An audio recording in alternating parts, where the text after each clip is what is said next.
You know my choices. I'm clinging to that tuft of grass on the cliff's lip, praying for it to hold just one heartbeat. If you fail, I am worse than dead. I must see you win and live. The Fires of Heaven, Chapter 52.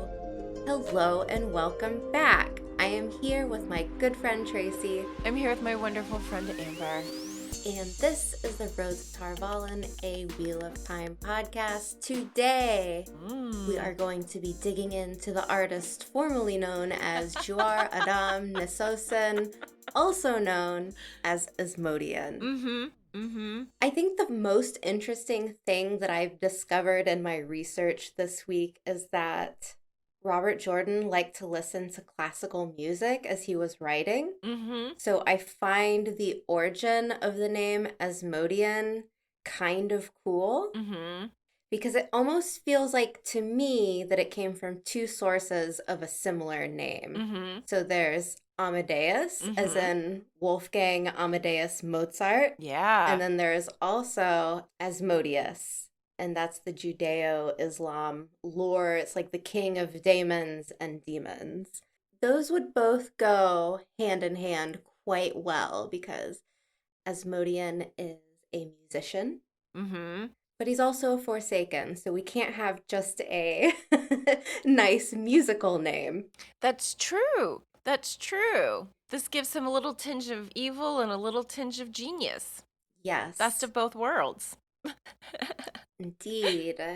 So, starting him out, of course, so non-spoilers, is the Age of Legends and his youth. Like, in his youth, he was said to have been a musical prodigy.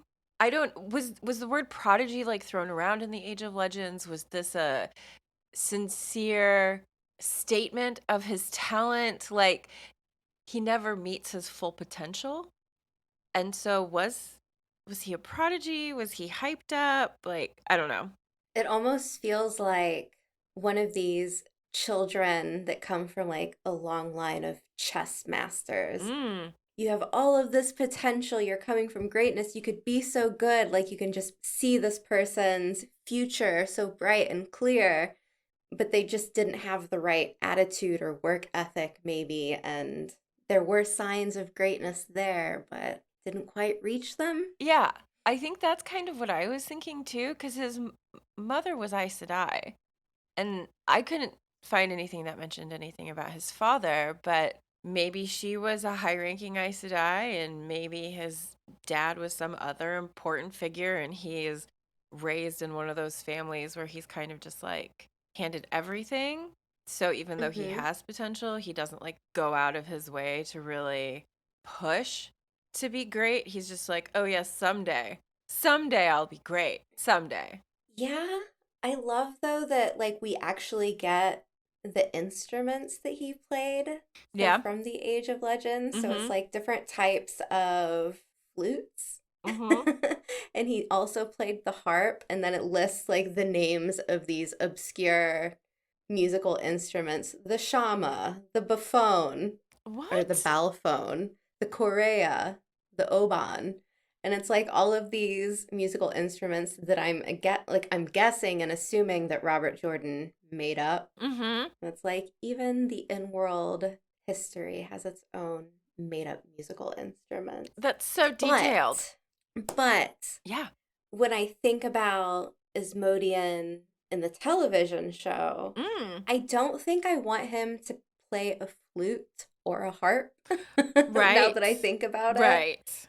I mean, Tom came in playing the guitar, which was pretty cool. I don't know if Asmodean would like to see something. I still love the idea of a harmonica. Same. I really like that. When you first suggested it, I can still remember how I was like, oh, that's funny. No, it's not. That's actually cool. I like that. Yeah, and I mean, I think something like that, obviously, like a harmonica isn't just an American instrument by any means, but it's so closely associated with American blues that I think Robert Jordan being... Okay, I found a quote. Okay. I'm going to read it. This is Yeah. actually an interview with Robert Jordan, and he says, "Well, I believe I write with such a distinctly American voice and a distinctly Southern one to boot. Mm. There's this great storytelling tradition in the South." And then he goes on to talk about his grandfather and father and listening to their stories as he grew up. And picturing him as this Southern American man, I'm like, let's infuse the music, the sound of this world in with like an instrument that could be a little bit more associated with America Mm-hmm. and Robert Jordan's origin and roots himself. I think that would be really cool, Mm-hmm. especially because we've talked so much about how the Wheel of Time TV show, in some cases, feels like a Western. Mm-hmm. Mm-hmm. It really does. There are some pieces of it that just feel, and I think that's intentional, isn't it? Like they kind of want it to feel that way. At least in like some of the soundtrack, like, okay, so we have this very, it feels Nordic, the opening theme song, or Okay. something European, where it's just kind of this melody, it's women kind of harmonizing. Mm-hmm. There's not really a lot of words.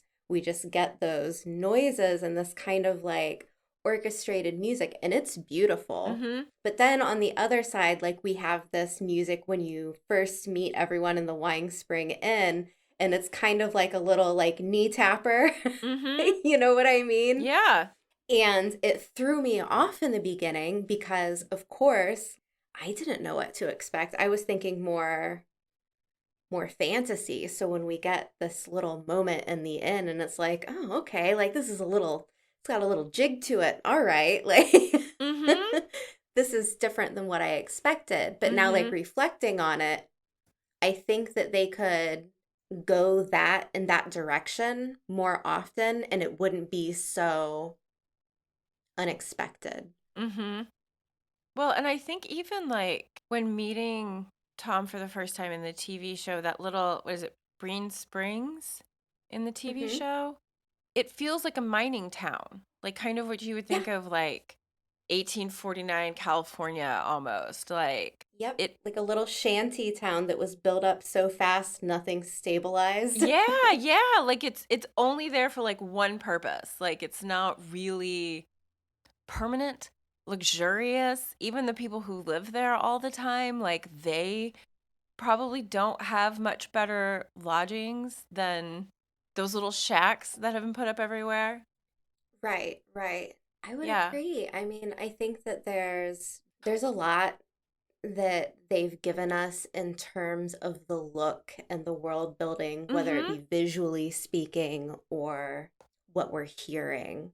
And I think that it's nice to have something like that in fantasy because so often fantasy is you get the stereotypical like old Europe Mm-hmm. feel. And the Yes. Wheel of Time, of course, like there's going to be that as well because he took influences from all over the world. Right. But that doesn't mean that you should exclude Right. something that's, I feel like, a part of Jordan. Well, Yeah. I don't know. I I love don't know that. how he would feel about it himself, even, but What I if it think he was a would get a kick fiddle? out of it. A fiddle? I Yeah. would love that. I would love that. Would love He's it. got a little fiddle case and like that's his thing. That might be kind of fun because it's still a stringed instrument then. Yeah. Yeah. That would be cool. It would be really interesting to see, I think. And especially for the landscape of, oh, I can't say that. You know what? I actually Spoiler. wrote that down for our spoiler notes because I was like, what about that? And then I was like, nope, save it. Yep, we'll get there. We'll We'll get get there. there. We'll get there.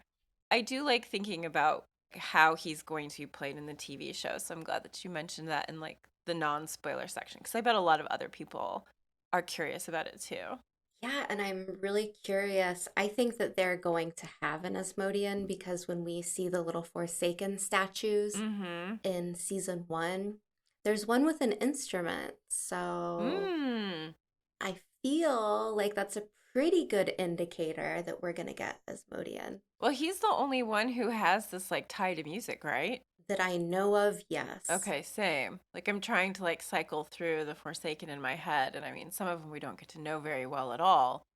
But like out of the ones that we know, I can't think of anyone else. I mean, Asmodean's choice to become a follower of the Dark One was based on his desire for immortality, so he could finally achieve greatness, the greatness that he wanted. He'd have all this time. He was drawn by music. Yeah.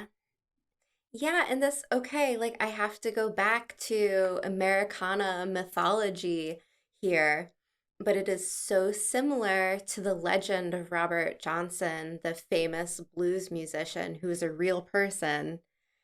And of course, this isn't a real story, but this is just a myth of the Mm-hmm. man who is the legend, that he became such a great blues musician because he met the devil at Mm-hmm. an inn at the crossroads and sold his soul to be the best musician. Yeah. And this, I mean, it's so similar So to the similar. Asmodean backstory where we have a character making this Faustian bargain, where we Mm-hmm. have a person that's trading some type of supreme moral or spiritual importance, like Mm-hmm. values or their soul, for some worldly material benefit, like Mm-hmm. power or riches. And in this case, it's to be the best in his chosen field, I guess. Mm-hmm. And I love that because, again, like the Wheel of Time, it's just retelling of different myths, right? Like Yeah. the Wheel of Time turns and ages and blah, blah, blah.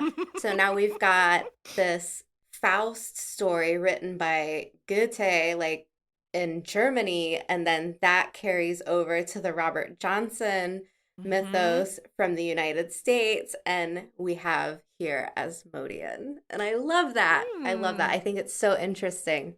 I mean, he does take it a bit further than I think other other characters probably have, because like when he becomes the Forsaken, like the only thing evil that he does is go after musicians that he had disapproved of or were thought of as greater than he was, and maim them and or blind them. And that was about it. Yes. Like Yes. no other torture. I mean, maybe other people did that and we didn't know about it. Asmodean seems to have been very public about it, but Yeah.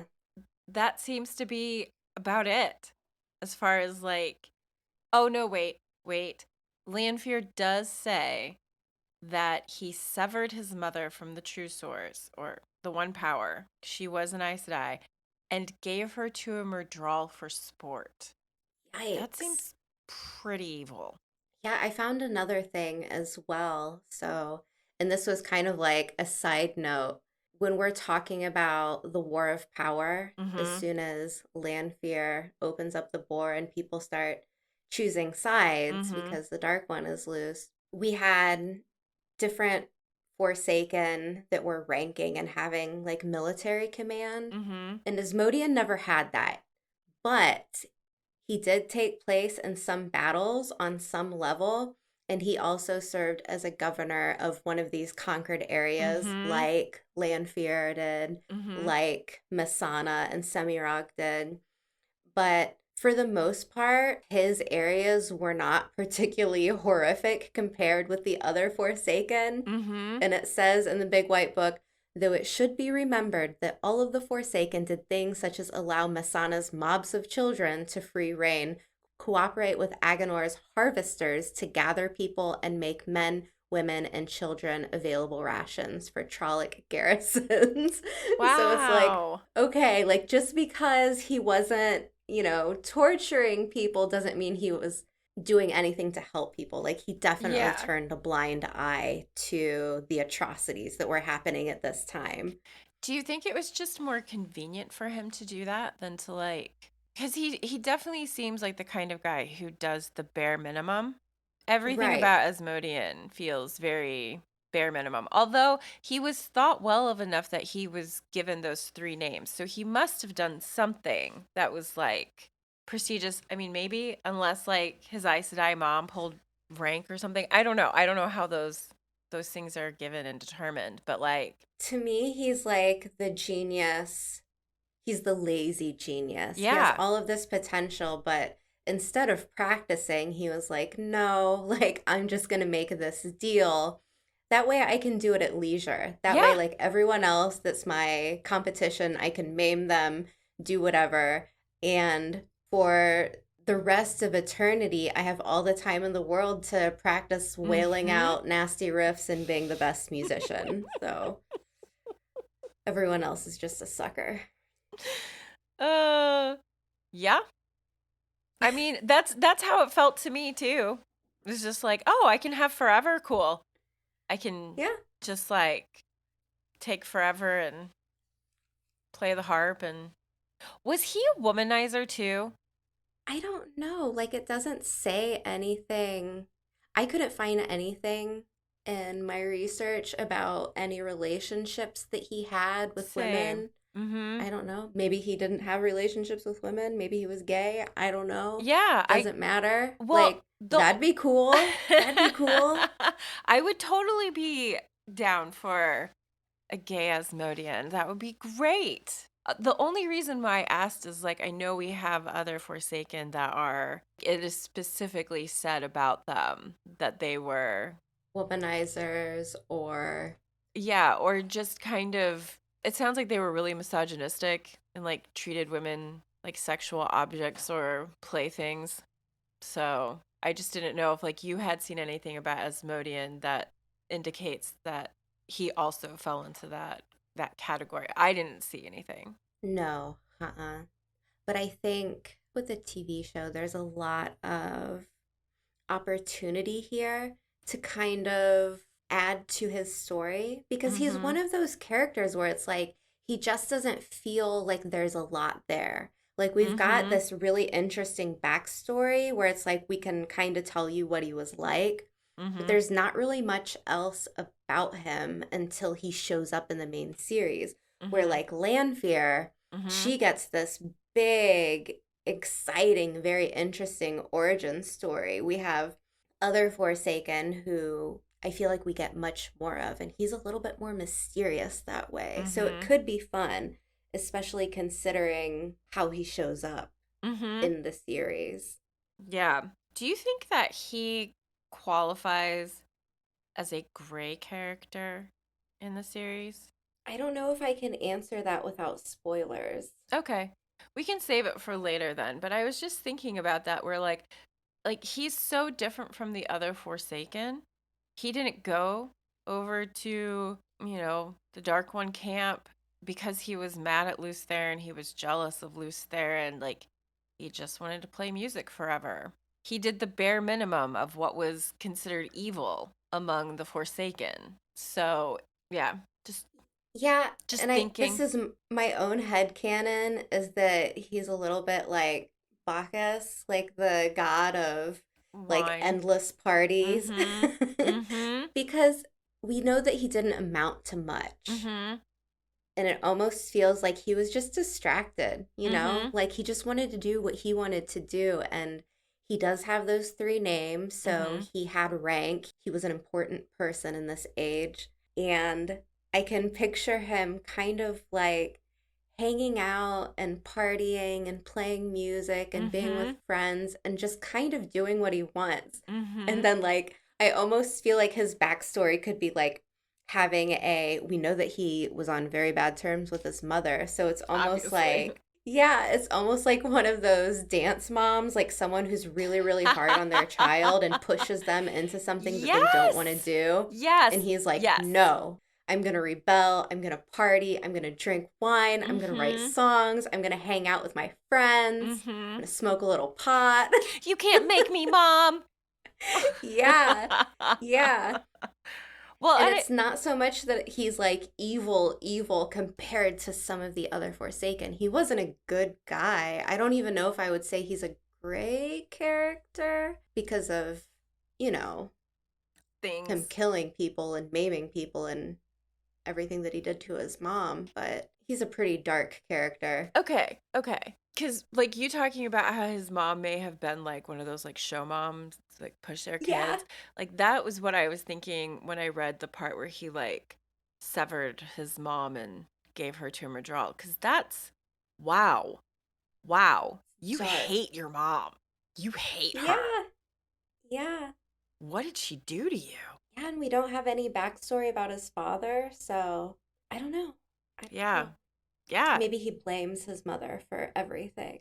Maybe that he's not as great as he could have been. He's not the greatest musician among all the musicians. So, is there anything else in the non-spoiler Mm. section? Oh, the last thing that I actually wanted to point out in regards to Asmodean is that even though he is one step above the least powerful Forsaken of the men, he is still stronger than Lanfear.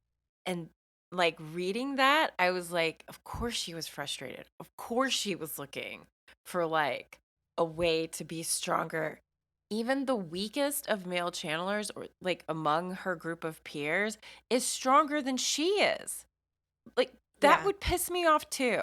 That would piss me off too. Especially this guy who it seems like has all of this potential and he's just wasting it away. You know, it's Right? like, how dare this composer, this music composer who has no Right. drive and no ambition be more powerful than me? Yep. And have the three names. Yes. Like, Yes. oof, ouch, ouch. So that was the last thing that I wanted to mention is that like that really sucks for Lanfear. No wonder Yeah. she's Oh, so grumpy. I think I totally forgot that that was a part of my Mozart Amadeus connection. You Mm. know, Asmodean was a composer. Mm-hmm. So yeah, what was the question that you just asked? And I said, I don't know if I can answer it until we get into The spoilers. gray character question. Are Okay, we in spoilers? should we jump into it? Sure. Yeah, I think this is perfect timing. Perfect timing. Okay. Spoiler time. Mm-hmm.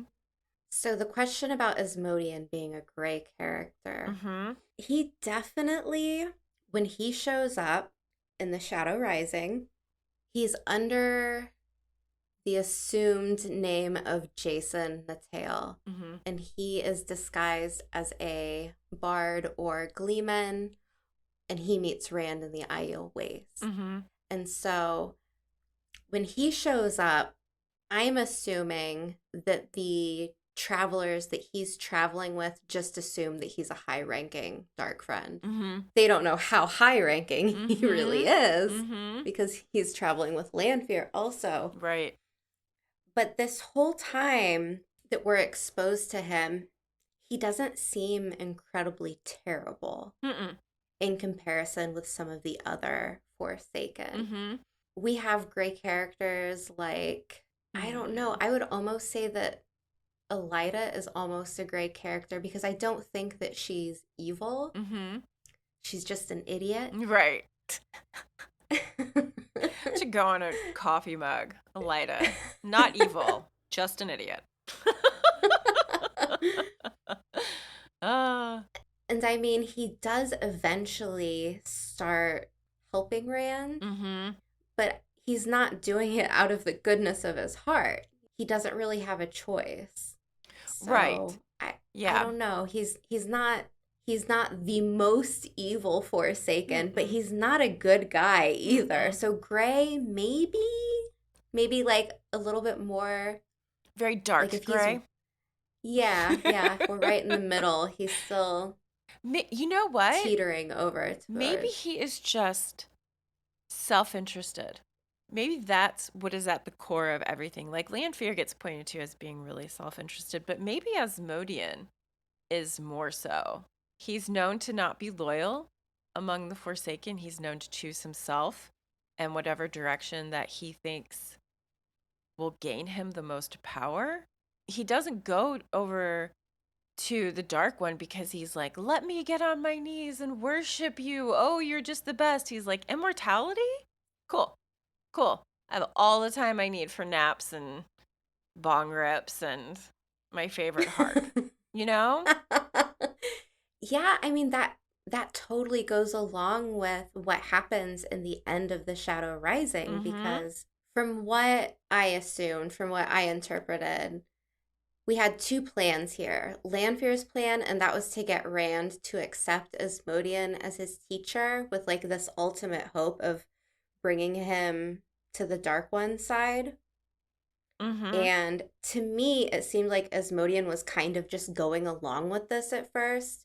But then he hears about Ruidion Mm-hmm. and something, he has like a light bulb moment above his head and he's like, oh, I know Ruidion. Mm-hmm. So during this trek across the waste, Rand's pretty much being resolute that he's going to go along with these prophecies of the light Mm-hmm. and he's going to become the Kara Karn and he's, seeking this out and he's going to do what he must do. Mm-hmm. And I think Asmodean started to doubt Lanfear and he's kind of looking for another way at this point. And then, like, as if pure convenience, it is just dropped Mm-hmm. in front of him. So we have Couladin, who is the ultimate distraction. Mm-hmm. We have Ruidion, which he would have known from the Age of Legends. So he's like, you know what? I'm going to go find this Angreal, specifically the access key. And the dragons are given to Couladin as like this chaos maker. You know what I mean? Mm-hmm. Well, he's Asmodean's the one who puts the dragons on Couladin's arms, right? Yeah, that's what I mean. Like he Yeah. does this Yeah. and it creates this big rift in Yep. the Aiel, and that gives him the chance to sneak off and go treasure hunting. He would get Mm-hmm. along good with Matt. They could be buddies.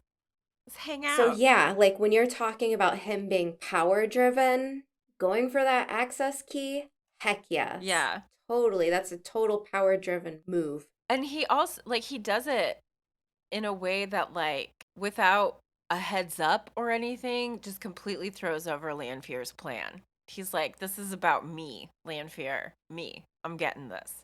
And he does the same thing to Grendel, apparently. Like there's kind of a reference of Lanfear pulling Asmodean out of the hole that he was hiding in. And when I was like looking up theories about who killed Asmodean, like before it came out that it was Grendel. So he had been with Grendel before this, knew where she was, and at one point lets it slip out to Rand where Grendel was located.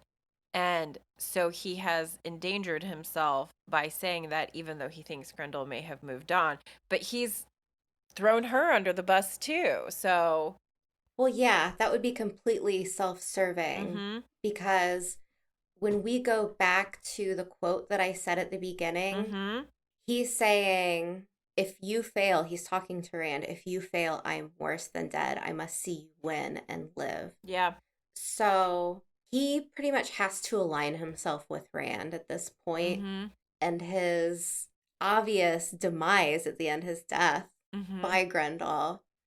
I mean, it just shows like he played himself. He mm-hmm, chose he chose wrong, mm-hmm. even though it wasn't his necessarily his own choice. He was kind of forced into it by Lanfear to become this unwitting mentor to Rand, his Yes. sighting instructor. Mm-hmm. I mean, But it he doesn't want to do that. Yeah, but it just goes to show how backstabbing and petty that the Forsaken are. Mm-hmm. Because here comes Grendel, and she's just like, "You played yourself." I just picture her like holding a Glock. Like that's it. I mean, it's the way that it's written in the book. I'm not a big fan because it's just like like, You and that's it. no. Yeah, that's it. That's the whole thing. It's the whole Yeah, thing. The and we whole never thing. really get like too much about like what her motivations are. Mm-hmm. But it would be interesting. It'll be interesting going through the series now with that in mind and trying to check for quotes and Mm-hmm. see if there's any leads there. Yeah. They aren't obvious to me, but apparently they have been obvious to other people. Yeah, and I think too, like my first read through of the book, Mm-hmm. I'm going to be real honest here. I did not really care for many of the Forsaken. I didn't find them to be incredibly interesting or well fleshed out. Yeah. So they were never really characters that I was paying close attention to. Yeah. That said, coming at this around like the second time, it'll be a little bit more interesting. You know more about them too, I would imagine at this point. I was just gonna say that's actually a little bit of a downside, though. I mean, maybe, I don't know. Like, if you're just reading because you want to read and you want all of the information in the book, then reading it through the first time and feeling like the Forsaken are not well fleshed out is a bit disappointing, especially for the hype that they get. But then doing research and digging into the background of this massive series, you understand it, you know it in a deeper way than you did when you first read it.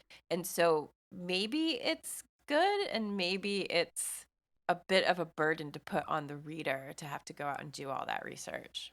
Yeah, yeah. So, what I think is interesting is that despite what Robert Jordan had in mind for these characters, right? The Mhm. Forsaken, it almost doesn't matter because every single reader has their own opinion and their own headcanons from what they interpret their readings. Mhm. It's called the death of the author, and it's like this concept that no matter what the author's intentions were, Mhm. their background, what mythology they're pulling from, or their politics or religion or whatever, Mhm. it shouldn't really hold that much special weight in determining what the interpretation of their writings are. So Mhm. like the reader has their own choice to decide this character is doing this for this reason because of how they acted here. Mhm. And that is what I think is so interesting because on my first read through, I Mhm. wasn't paying attention because I didn't really care. And now, like I Mhm. am getting much more of a background because hello, like we do a podcast here.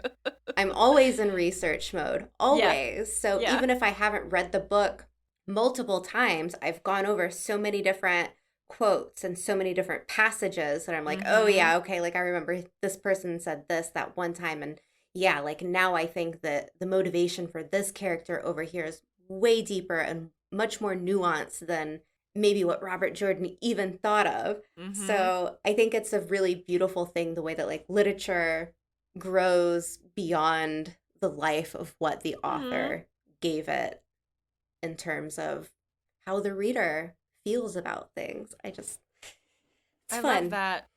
I love that. Thank you. Thank you. Yeah. Yeah. It's this Um Asmodean episode. I feel so philosophical today. Well, I love it.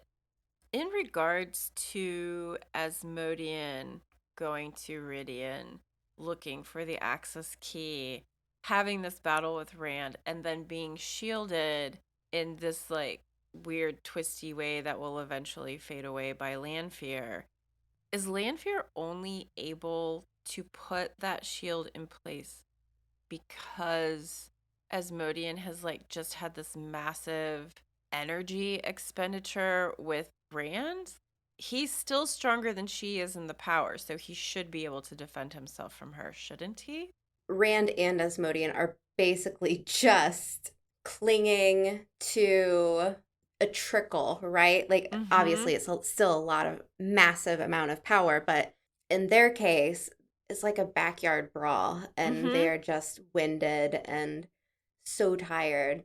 So I'm assuming that has something to do with it, but doesn't do you remember if this happens before or after Rand cuts him off from the Dark One? Or the Dark One's protection. Mm-hmm. Um, I'm pretty sure it's after. Yes, it's right after. Yes. Because isn't he like, So, Mirren, please? And she's like, I am Lanfear, bitch. Isn't that what happens? Yeah, yeah, Rand follows them okay. down for the fight and they destroy a big part of Ruidian. Those jerks. And then he severs Asmodean's link to the Dark One. Yep. And then Asmodean is partially shielded by Lanfear so he can become Rand's teacher for using Mm-hmm. Thaideen. And what I find interesting about this is that I think this moment is canon for like what Ishamael does to Moraine in the television show. Like this shielding. of Moraine. Okay. I see what you're saying. Mm-hmm. Because I know some people were upset, like, meh, you can't do that. It's like, oh, but you can. I mean, there's something in the book that says that you absolutely can. So, and it's what she does. It's what Lanfear does to Asmodean. I think that's a really good point Right, to make too. right. So, I mean, I don't know. Like, the only nitpick that I have with that, Mm-hmm. seeing it and witnessing it, oh, no. That would make it fine, actually, because Moraine can't see weaves of siding, Mm-hmm. so she wouldn't be able to pick up on the trick. Yep, that's Huh. true. Perfect. Nope. Like it. Well done. Well done, Team Rafe and company. Aw. Well done, writer's room. It's nice to give them a little praise every once in a while. Because a lot of times we're like, why did you do that? Why? What the what? Maybe all will be revealed later on. You know, uh, maybe. Wouldn't that be delightful if, like, something comes back up later on and we're like, oh my gosh, we were so wrong? I'm actually hoping for more stuff like that. Mm-hmm. I think that's the hardest part about the show. On one hand, I want to be surprised, Mm-hmm. and on the other hand, I don't want it changed too much. Right? So it's like I don't envy the writers trying to Mm-mm. make it new and exciting while also following the story. Yep. Yeah. Yeah, that's true. And I think that they have done some really good things. Like there are some really well done moments throughout the TV series. Like some of them still just sit in my head and I'm like, yeah, that was cool.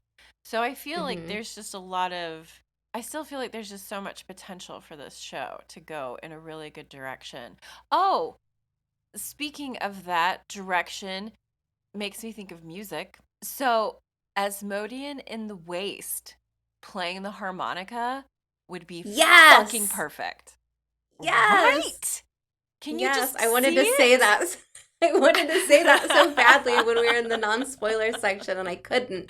Same. I was right there with you. Yeah. Right there with It's you. like, oh, that'd be so cool. Like the firelight and the wagons and like that. The dust kicking up. Right. Yeah. Like the Daryl K. Sweet cover of The Shadow Rising is like Yes. Yes. so Western. It's So just missing a Western. harmonica. Yes. That's the only Yes. thing. I always knew that picture was missing something, and now I know what it is. It's a harmonica. Harmonica. The Yes. old mouth harp. Right. See, that makes it even better. He's still playing a harp. Right? I love Perfect. it. It's perfect. It's perfect. Amazon Prime. We Prime know you're Video. listening. If you're listening, season 3, writer's room. You've already written things, but Right.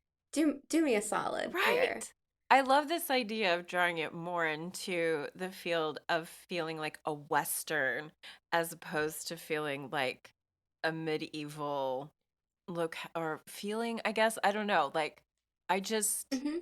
even blending it somehow to show how diverse the world is, every section isn't the same. Like, that would be cool Right, too. that's the thing. Like, I would be disappointed if it was all like inspired by European origins in the TV show, Yes. But so Yes. far, like, we're not getting that. Mm-mm. Obviously, the Tuathan have their own distinct feel to them, and then we've only gone a fraction into this world. So, like, I cannot wait to see what maybe Ebudar looks Mm. like, Tanchico. Mm-hmm. I Oh my mean, gosh. the sky's the limit. It's going to become more different, Mm-hmm. and I'm really looking forward to that because I want to be really wowed. Like, Same. I really do.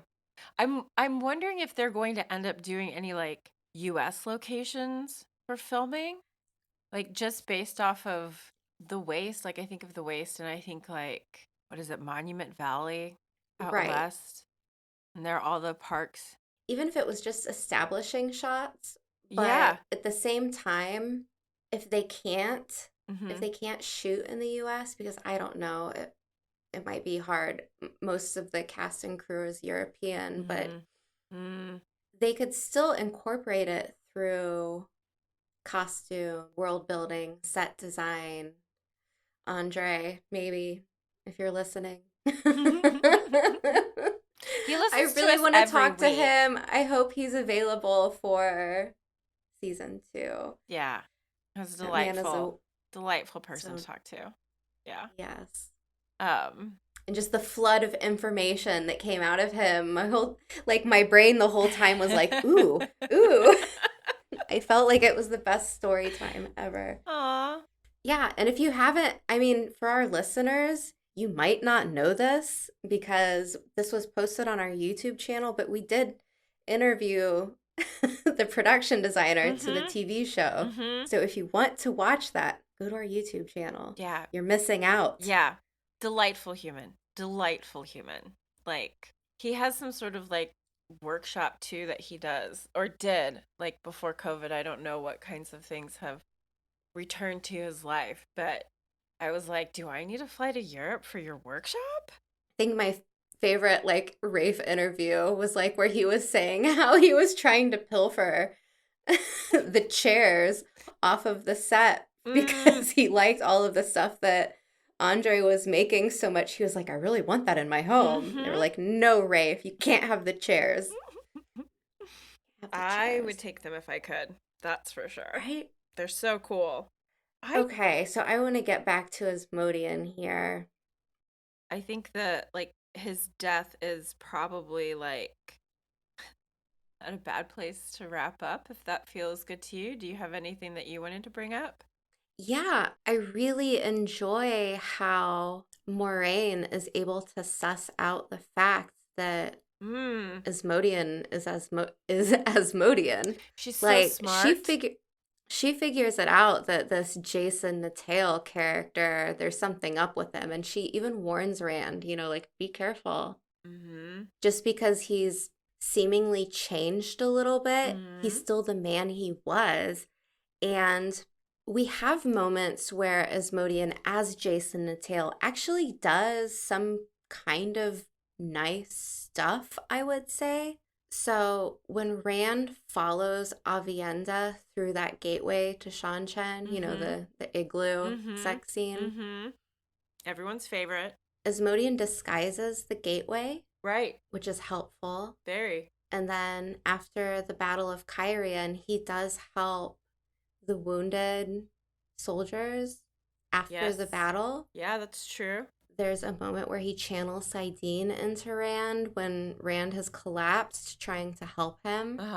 So, we do have moments from him where he's not all bad. But like you said, we can't be sure if it's just self-serving because at this point, he knows that he's linked to Rand and Rand has to succeed for him to live. Yeah. Because if he's caught helping the Dragon Reborn, he's dead. His ending becomes his ending. Yeah. That Grendel kills him. That's a good point. I'm actually thinking he didn't necessarily have to help in the battle after Cairhien. So that one definitely feels like it's not necessarily as self-serving as some of the other instances could be considered. Asmodean, he goes with Rand when Rand goes to fight Ravine and Caemlyn, right? Yes. Yeah, because he dies. He dies. I mean, he gets hit by lightning, and then we get the Balefire rewind. Yeah, I was going to say reversal, yeah. Yes.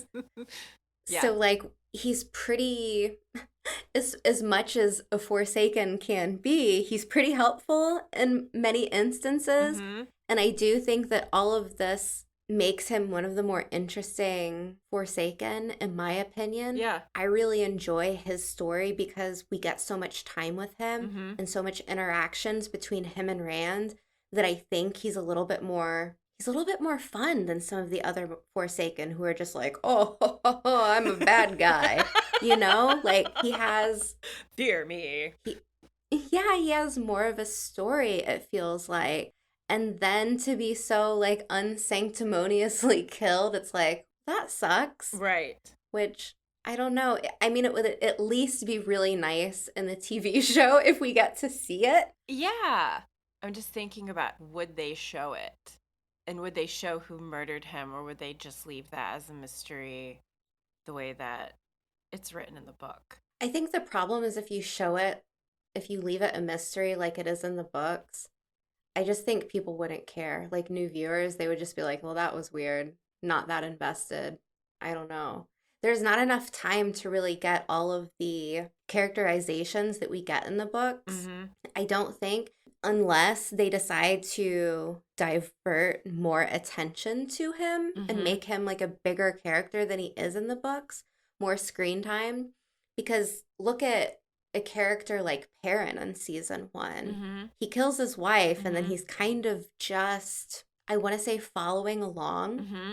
a lot. Like Mm-hmm. we don't get much from him Mm-mm. except for knowing that he's sad and Mm-hmm. going through it, like Mm-hmm. having a hard time, but he's a main character. And in season one, it's like, okay, new viewers are like, I want to know more about that guy. And we Mm-hmm. didn't get it. Mm-hmm. So are we going to be able to get more time with Asmodean, aka Jason Natale? Mm-hmm. Who can say? Mm. I'd love it because I think he's a really fun character. His time with Rand is significant. He's traveling with him almost from the moment that they take off from Ruidian, and then up to the attack on Cold Rock's Hold, then to Alcair Dal, and then he's brought in as his teacher and has like a very close relationship, in a way, proximity at least, to Hmm. Rand. And like also in like a secretive way, because of course Rand doesn't want anybody to know that there's a Forsaken.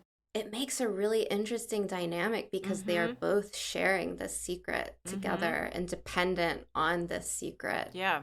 I think I only have one question in Yeah, regards. tell me. Okay. So, why do you think Asmodean was not brought back to life the way that so many of the other Forsaken were? I think he was included into the story for a purpose, and Mm-hmm. that one purpose was a character for teaching Rand how to channel Sidene. Yeah. And so it wasn't so much that the Dark One was like, we don't need you anymore. Robert Jordan was like, we don't need you anymore. Okay. Okay. Because I was like, almost all of them get brought back, and Yeah. Asmodean's just gone.